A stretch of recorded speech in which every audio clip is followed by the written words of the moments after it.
আমি বাবলি আবার চলে এলাম ফুড ডায়েরি চ্যানেল থেকে। আজকে একটা স্পেশাল মেনু নিয়ে আমি চলে এসেছি, মটন কারি। বন্ধুরা, আমি এই প্রথম মটন কারি করা দেখালাম, তোমরা অবশ্যই দেখো আমি কি করে মটন কারিটা তৈরি করি। এসো বন্ধুরা, দেখো। আমি 1 কিলো মতো মটন নিয়ে নিলাম। আন্দাজ মতন কিছুটা লবণ দিয়ে দিলাম। এবার কাশ্মীরি লঙ্কা গুঁড়ো আর হলুদ দিয়ে দিলাম। তারপর কাঁচা লঙ্কা, আদা আর রসুন আমি একসাথে বেটে রেখেছিলাম, সেটা দিয়ে দিলাম। এবার ফেটানো টক দই দিয়ে দিলাম। কিছুটা পরিমাণ সর্ষের তেল দিয়ে দিলাম। এবার এগুলো সব কিছু দিয়ে মাংসটা আমি ভালো করে মেখে নেব। এবার মাখা হয়ে গেলে আমি 1 ঘন্টা মতন রেস্টে রেখে দেবো। মাংসের আলুটা আমি আগের থেকে ভেজে তুলে রেখেছি। আলু ভাজার তেলে আমি লবঙ্গ, দারচিনি, এলাচ ফোড়নে দিলাম আর তেজপাতা দিলাম। আগের থেকে পেঁয়াজ কুচি করে রেখেছিলাম, সেই পেঁয়াজ কুচিগুলো দিয়ে দিলাম কড়াইতে।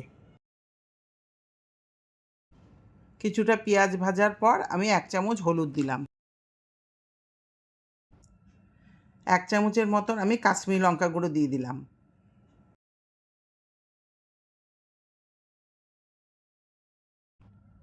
আন্দাজ মতন কিছুটা লবণ দিলাম।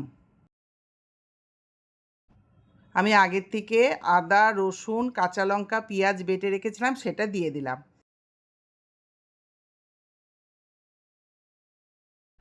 কিছুক্ষণ পর টমেটো বাটা দিয়ে দিলাম।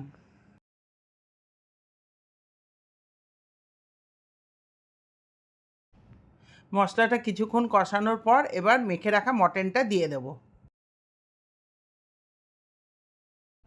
আবার কিছুক্ষণ কষানোর পর এবার মিট মশলা দিয়ে দেব। এবার মটনটাকে ভালো করে 15 মিনিট ধরে কষাবো।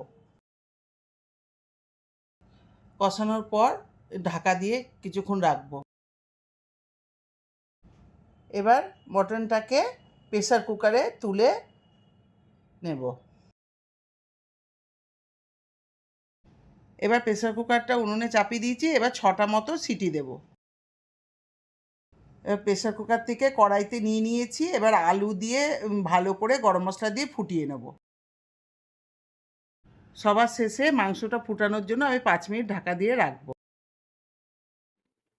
দেখো বন্ধুরা, আমার তৈরি হয়ে গেছে মটন কারি। তোমাদের যদি মটন কারিটা ভালো লেগে থাকে তবে অবশ্যই একটা ফলো, লাইক এবং শেয়ার করবে।